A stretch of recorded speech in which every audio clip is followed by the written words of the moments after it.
Mereka disebut bertasbih. Makanya saya pernah bedah di sarung time apa di Tarbiyah ya. Ada satu buku tentang rahasia bahasa orang Indian di Amerika, tentang bagaimana cara mereka memilih diksi tentang alam. Ternyata dalam bahasa mereka pohon ataupun alam itu nggak disebut sebagai it, disebutnya sebagai he. Cuman saya lupa istilah bahasa Indiannya. Jadi secara grammar Inggrisnya bukan it tapi he atau she. Kenapa nggak pakai it? Karena mereka nggak menganggap itu benda mati. Mereka menganggap itu benda makhluk hidup gitu. Sehingga mereka menganggapnya itu she. She itu bisa grandmother, bisa sister, bisa ibu, mother. Jadi mereka menganggap pohon itu adalah nenek saya. Batu itu adalah nenek moyang saya atau kakek saya karena dia punya sejarah kan. Dan dia tuh hidup, ada peran ekologisnya. Sehingga kalau kita mengambil sesuatu dari mereka, kita harus memberi juga sesuatu secara timbal balik. Kita harus memperlakukan mereka dengan respect. Kita nggak boleh eksploitasi mereka. Itu ada di dalam rahasia bahasanya suku Indian di Amerika. Dan ditulis dalam sebuah buku panjang tentang bahasa ekologi yang dipakai oleh nenek moyang orang-orang terdahulu. Lalu ketika kita bawa dalam konsep Islam, Al-Quran pun ngomongnya gitu, nggak dibilang bahwa itu benda mati, dibilangnya itu hidup gitu.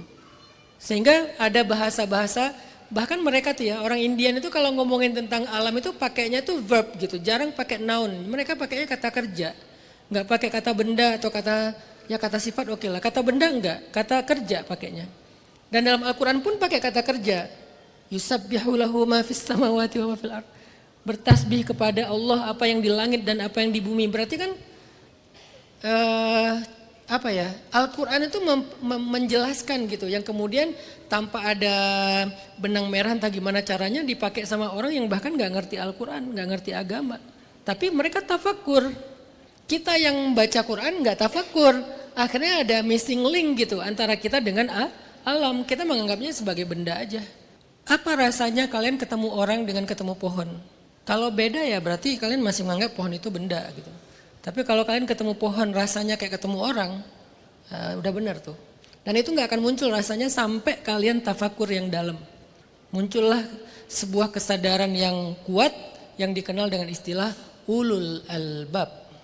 Jadi orang baru disebut ulul albab itu bukan yang banyak wawasan, yang punya kesadaran yang kuat. Dan kesadaran yang kuat dalam versi Islam itu adalah kesadaran ekologi yang berbasis tauhid. Istilah ulul albab itu adalah kesadaran ekologi yang berbasis tauhid, berbasis akidah, berbasis iman, termasuk kepada surga neraka. Kalau hanya kesadaran ekologis berbasis sains, itu belum jadi ulul albab dalam Al-Quran. Karena banyak kan orang yang sadar akan ekologis berbasis sains, ada yang berbasis tradisi dan budaya gitu. Seperti di kita mungkin kenapa nggak boleh ngerusak karena secara budaya ada warisan nenek moyang dan seterusnya. Sedangkan ulul albab itu dalam banget. Kesadaran ekologis berbasis tauhid. Kata-katanya apa? Rabbana. 1. Ma khalaqta hadza batila. 2. Subhanaka. 3. Faqina adzabannar. 4. Ada 4 pesan di dalam satu kalimat itu. Dan itu adalah ekologis tauhid. Karena kenapa saya bilang ekologis? Karena ayat sebelumnya tuh inna fi khalqis samawati wal ardi wa ikhtilafil laili wan nahari la ayatin. Ada sains, ada sains itu apa ya? Ada petunjuk gitu, ada guidance, ada ayat lah. Ayat itu sebagai bukti atau petunjuk. La ayatin, benar-benar kata Allah, benar-benar ada gitu. Jadi dipakein kalimat penegasan gitu, benar-benar ada. La ayatin, bukan ayatun tapi la ayatin. Untuk siapa tapi bukan untuk linnasi ajma'in, li ulil albab. Man haula'i annas, siapa orang-orang yang kayak gini nih? Orang yang mengatakan Rabbana ma khalaqta hadza batila. Kok bisa mereka jadi kayak gitu? Yazkurunallah wa yatafakkarun. Yang diingat tuh Allah, yang ditafakuri itu ciptaannya. Yadhkurunallaha qiyaman qu'udan 'ala junubihim wa yatafakkarun fi khalqis samawati wal ardh. Inilah yang menurut saya Nggak tahu ada nggak kitab tafsir yang menjelaskan makna ulul albab itu adalah kesadaran ekologis berbasis tauhid. Ya kalau memang dibolehin nanti kita bikin lagi satu tafsir versi ekologi. Karena saya di Al-Azhar ngambil jurusan tafsir walaupun nggak sampai doktor. Tapi bekal-bekal bagaimana memahami Al-Quran itu memang diajarin gitu. Jadi ulul albab itu orang yang punya kesadaran ekologi berbasis tauhid. Karena dia punya satu hobi, sebutlah hobi ya biar ringan lah ya buat anak muda. Dia punya hobi salah satunya adalah tafakur. Nah hari ini kita pengen tafakur lebih dalam lagi nih. Jadi saya nggak bahas sainsnya sesuatu ya. Tapi saya bahas refleksinya lah, tafakurnya. Kita akan bahas tentang akar dengan judul Growing in the Dark. Karena dulu anak saya senang banget dengan mainan-mainan yang glowing in the dark ya. Jadi pas Ustaz Raihan tanya, kita kasih judul apa Ustaz? Apa ya? Saya ngerasa bahwa akar itu kan tumbuhnya, ini salah satu jenis akar yang paling banyak ya. Karena kan akar macam-macam kan. Salah satu jenis akar itu, dia tumbuhnya kan di dalam kegelapan. Dan memang ayat tentang akar itu ada dalam Al-Quran. Sehingga saya pikir kita perlu belajar sih dari cara akar itu tumbuh. Dan kenapa dia memilih salah satunya dan yang paling banyak gitu. Kenapa memilihnya di tempat yang gelap gitu. Sehingga dia tumbuh dalam kegelapan, growing in the dark. Sebelumnya coba kita baca dulu ya satu paragraf kecil dari Al-Quran. Kalian boleh buka mushaf digital kalian. Insya Allah nih kita sampai jam 9 ya. Jadi saya minta kalian bersabar. Nggak akan lewat dari jam 9 insya Allah. Paling lewat 5 menit lah. Al-Quran surat Ibrahim, ini pernah kita baca juga sebelumnya, surat 14 ayat 24. Surat Ibrahim ayat 24. Saya bacain dari ayat 24 sampai ayat 27 ya. Kalian dengerin aja. A'udzu billahi minasy syaithanir rajim. Bismillahirrahmanirrahim. ألم تر كيف ضرب الله مثلا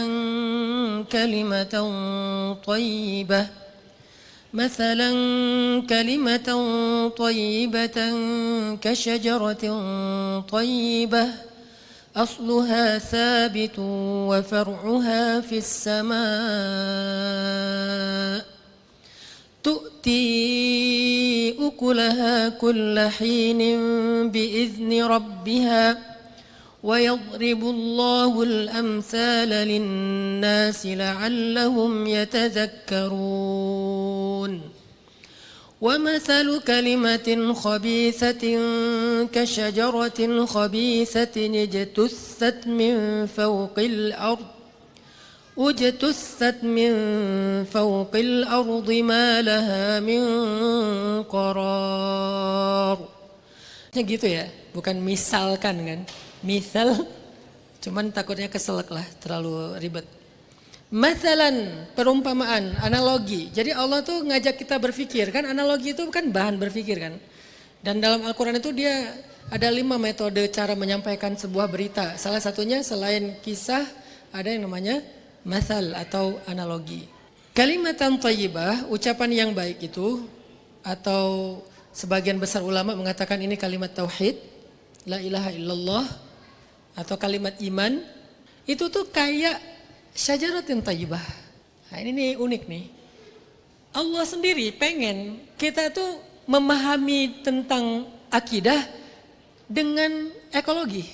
Bukan memahami akidah dengan teori mantik filsafat, walaupun itu juga bagus, dengan teori ilmu akidah itu sendiri, walaupun itu sangat fundamental ya, karena itu adalah core-nya ilmu gitu. Tapi supaya membuat kita lebih berasa, jadi variannya banyak lah secara metodologi ya. Allah ngajak kita kali ini merenungkan tentang akidah, tapi dengan analogi tentang alam, analogi ekologi. Allah bisa aja mengatakan, mathalan kalimatan thayyibah, misalnya selain alam apa ya? Apa ya selain alam? Rajulin thayyib misalnya, seperti seorang laki-laki yang baik, atau rajulin mujawwad, laki-laki yang rajulin jawad, laki-laki yang dermawan, rajulin karim, laki-laki yang suka berbagi misalnya. Enggak. Allah ngasih analoginya tuh syajaratin thayyibah, seperti pohon yang baik. Pohon yang baik itu artinya ya pohon yang secara peran ekologisnya itu besar gitu. Tinggal nanti kalau di Arab mungkin paling banyak dan paling sesuai dengan budaya mereka kurma. Kalau di kita mungkin ya bisa pohon kelapa, bisa pohon beringin. Ini kan simbol-simbol pohon yang ada di Indonesia ya. Kelapa untuk di kawasan pantai, beringin di kawasan hutan misalnya. Pohon-pohon yang lain, terembesi dan seterusnya. Pohon-pohon yang thayyibah yang punya peran ekologisnya tuh banyak. Thayyibah itu kan bermanfaat gitu. Kayak makanan halalan thayyibah. Thayyibah itu artinya ketika kita makan jadi kebaikan bagi kita gitu. Enggak cuman kenyang dan sensasi rasanya doang, tapi jadi sehat lah gitu buat kita. Nah, berarti syajaratin thayyibah itu bukan cuman bentuknya menarik, tapi dia punya manfaat yang sangat banyak. Nah, itu yang tadi saya bilang peran ekologis. Di sini aja tuh udah jelas sekali. Gimana Allah nyuruh kita tuh mikir gitu. Mikir dengan kaif. Gimana ya? Kan kaif itu artinya gimana gitu. Gimana ya kok ini? Gimana ya? Bukan apa, tapi gimana gitu. Ini kan mikir banget kalau gimana. Kalau apa kan udah, oh itu. Apa itu? Pohon. Udah selesai. Gimana ya pohon itu ada ya? Gimana ya dia tumbuh ya? Gimana dia berperan secara ekologis ya? Gimana gitu kan? Secara teknis. Ya Allah nyuruh kita, enggak, kamu lihat enggak gitu. Coba deh kamu perhatiin gitu. Syajaratin thayyibah. Kenapa Allah nyuruh kita belajar dari pohon? Menurut renungan saya, alam itu lebih jujur daripada kita. Alam itu lebih jujur. Kalian pernah ngelihat pohon bohong enggak? Enggak ada kan pohon bohong gitu kan? Pohon dusta, pohon munafik. Munafik loh kelapa. Enggak kan? Pohon itu enggak munafik, dia apa adanya gitu. Dia jujur, dia sabar, dia enggak yang beda sama manusia. Kita kalau belajar sama manusia, maaf ya, banyak pembohongnya. Depannya kayak indah banget, baik banget, perhatian banget, ternyata di belakang manipulatif. Apalagi sekarang kita di zaman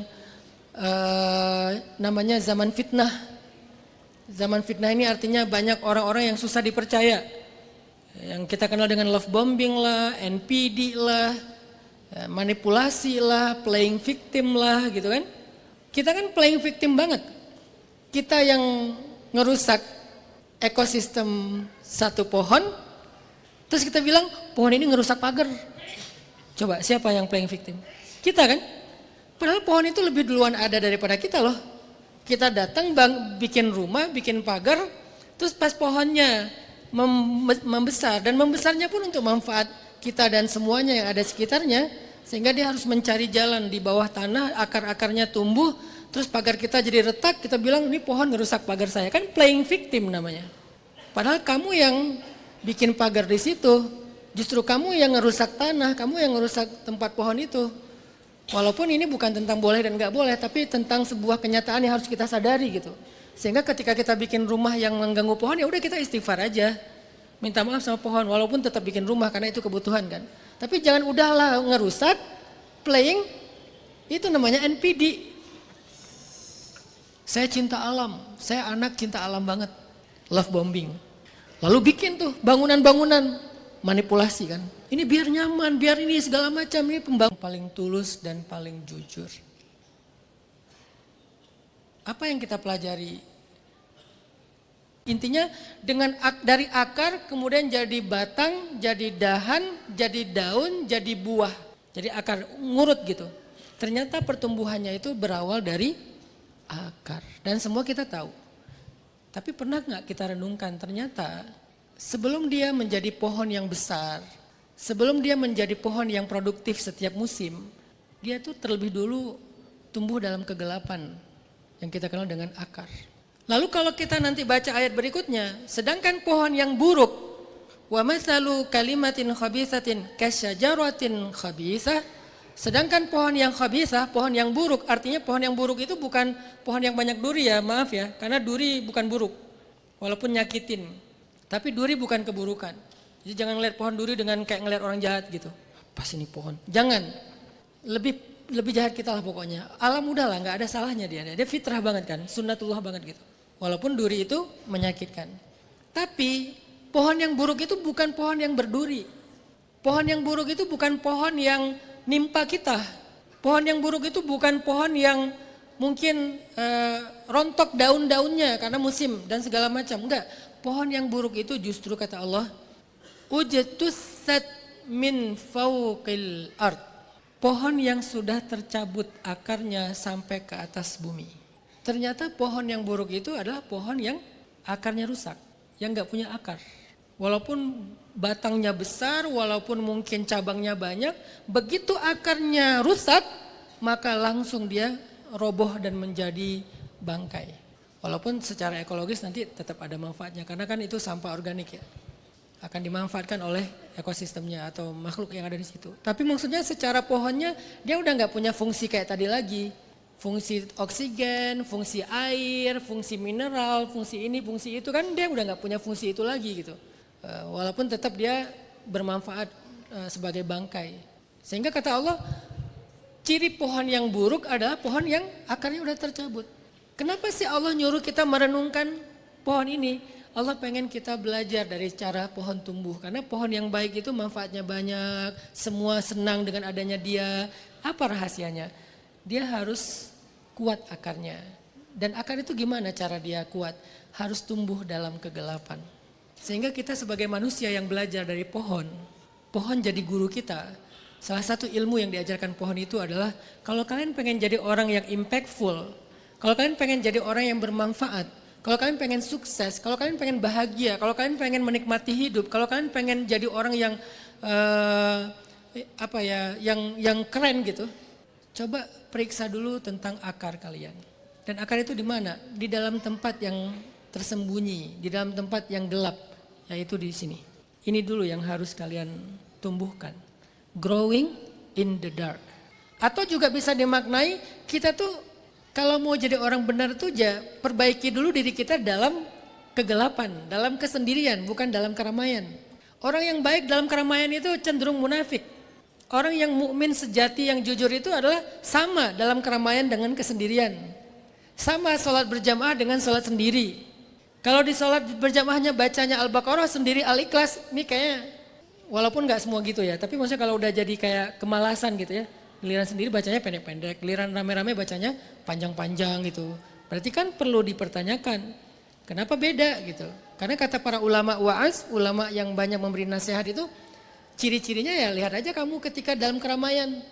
Bedanya dengan kamu dalam khalwah, dalam kesendirian tuh kayak gimana? Sedangkan 1 dari 7 golongan yang mendapatkan naungan Allah di padang mahsyar pada hari tidak ada naungan kecuali naungan Allah adalah orang yang dalam kesendirian dia menangisi dosa-dosanya, dia bertaubat pada Allah, minta ampun pada Allah, dia tumbuh secara spiritual dalam kesendirian, khalian, bukan dalam keramaian. Sehingga jangan lihat seseorang itu dalam keramaian, termasuk saya, termasuk ustadz-ustadz, atau nggak usah ngelihat orang lah. Jangan lihat diri kalian gitu, diri kita masing-masing, jangan lihat kita tuh lagi dalam keramaian kayak gini tuh, ini kan dari ujung sana sampai ujung sana kan soleh semua kan, alhamdulillah ya, masya Allah ya, amin. Tinggal nanti kita periksa ketika kita lagi sendiri kayak gini gak sih, setenang ini gak sih kita dalam hidup gitu, senunduk-nunduk gini gak sih kita mendengar ayat Allah gitu, seterkesima ini gak sih kita dengan ayat-ayat Allah, hadis-hadis Rasulullah. Sekhusyuk ini gak sih kita dalam ibadah yang insya Allah ukulaha kullahinin, tu'ti ukulaha kullahinin, bisa produktif, bisa manfaat, bisa impactful sama orang lain. Sehingga teman-teman yang dirahmati Allah Subhanahu Wa Taala, pesannya 2 aja. Pertama, cobalah belajar dari alam, khususnya pohon dalam konteks surat ini. Kenapa? Karena dia guru yang tulus dan jujur. Dia ngasih kita inspirasi, ilmu banyak hal ya, tanpa minta dibalas dengan apapun kan. Bahkan kita ambil juga dari dia, udah belajar dari dia, ngambil manfaat dari dia, nggak apa-apa banget dia gitu. Nanti dia tumbuh lagi, kita ambil buahnya, dia tumbuh lagi. Kita patahin dahannya, dia tumbuh lagi. Dia tulus banget lah. Jadi kalau kalian pengen cari guru yang tulus tuh, nomor satu menurut saya malah bukan manusia selain Rasulullah ya pastinya ya. Setelah Rasulullah dan para sahabat kayak nomor satu pohon sih. Aneh ya ceramahnya ya. Guru nomor satu tuh menurut saya sekarang pohon kayaknya. Karena dia tulus dan jujur banget gitu. Gak ada munafik-munafiknya sama sekali. Cuman kan dia gak bisa ngomong kan.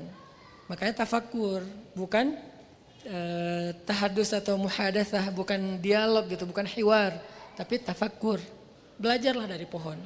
Karena itu perintah Allah, alam taro, enggak kamu perhatiin tuh gitu. Kamu lihat enggak sih itu gitu. Jadi Allah nyindir nyolek kita biar belajar dari pohon. Itu satu. Dan itu perintah tauhid ya. Supaya kita tahu apa la ilaha illallah. Jadi akar kita itu adalah la ilaha illallah. Sebelum kita ngomongin tentang produktivitas segala macam ya perbaiki dulu akarnya. La ilaha illallahnya salah satunya ya niat tadi gitu. Karena kita jadi orang produktif kalau niatnya nggak benar, kasihan teman-teman, sia-sia. Kan tadi hadisnya yang populernya innamal a'malu bin niat. Sia-sia loh. Kalian baik sama orang tapi niatnya nggak benar gitu, sia-sia banget gitu. Kalian bermanfaat, kalian berdampak tapi niatnya nggak benar, nggak lillahi ta'ala, sia-sia banget gitu. Saya ceramah kayak gini, kalau di hatinya tuh nggak lillahi ta'ala, sia-sia banget. Kalian mungkin dapat manfaat sedikit, tapi sayanya nggak dapat sedikit pun. Kenapa? Karena niatnya udah nggak benar. Berarti kan renungan yang kedua itu adalah, pertama belajar dari pohon, yang kedua ya perbaiki dulu yang tersembunyi, growingkan dulu tuh, tumbuhkan dulu tuh la ilaha illallah di dalam hatimu. Sarirah kamu, amalan hati kamu, niat kamu, keikhlasan kamu, ketulusan kamu. Coba itu dulu yang diislah gitu. Coba itu dulu yang diperbaiki. Tajdid kalau perlu, perbaharui gitu. Karena itu kayak awalnya udah benar melenceng lagi, awalnya udah benar kepancing lagi. Mungkin kalau melenceng kita agak bisa nahan ya. Yang susah itu kepancing. Melenceng itu kayak ada godaan. Itu masih bisa ditahan lah. Tapi kepancing itu apa? Gak dihargai. Jadi kita kayak awalnya tuh nggak berharap duniawi sama sekali nih dalam satu amalan, nggak berharap duniawi dan kita bisa jaga itu. Tapi kalau nggak dihargai, udahlah saya nggak berharap apa-apa. Tapi malah nggak dihargai, malah saya difitnah, kepancing tuh. Akhirnya saya itu selama ini ya, muncul kan dia. Karena banyak orang yang kadang berhasil menjaga keikhlasan dari urusan duniawi, tapi gagal ketika dipancing secara emosional. Suami ikhlas banget pengen ngasih nafkah terbaik buat istri dan anaknya. Sebulan 50 juta lah. Masih ngomong maaf ya yang aku baru bisa ngasih segini 50 juta doang gitu. Padahal udah berapa kali lipat UMR ya. Tapi ketika istrinya gak menghargai dia, gak bersikap yang respectful sama dia udah gak lagi kayak dulu. Udah gak seikhlas itu. Mulai dia ungkit-ungkit. Selama ini kan aku mulai itu kan. Selama ini.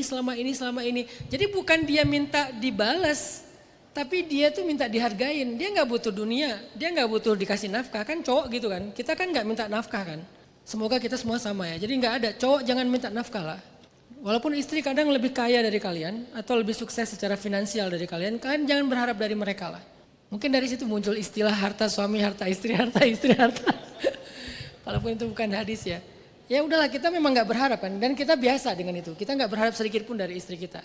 Tapi kalau gak dihargain itu kayak masalah sih buat kita. Karena kebutuhan laki-laki untuk dihargai itu ternyata menurut studi ilmiahnya lebih tinggi daripada kebutuhan biologis dia. Padahal kebutuhan biologis kita kan tinggi kan. Beda sama cewek kan. Mereka masih kuat lah tentang masalah kebutuhan biologis. Kita kan bisa uring-uringan, ngosel-ngosel di lantai gak jelas gitu. Kalau kebutuhan biologisnya tidak terpenuhi, seminggu 10 hari gitu kan udah mulai sakit kepala, sepaneng. Tapi ternyata kebutuhan akan penghargaan bagi laki-laki itu ya ibu-ibu ya, itu lebih tinggi loh daripada kebutuhan biologis. Dan dampaknya juga lebih dahsyat. Jadi kalian cewek-cewek ini tinggal bilang ke suami kalian, makasih ya kamu udah berjuang untuk kami. Dia tuh jadi Superman dia. Langsung kuat gitu. Karena kebutuhan akan penghargaannya tinggi. Nah seringkali secara sarirah, secara niat, secara iman kita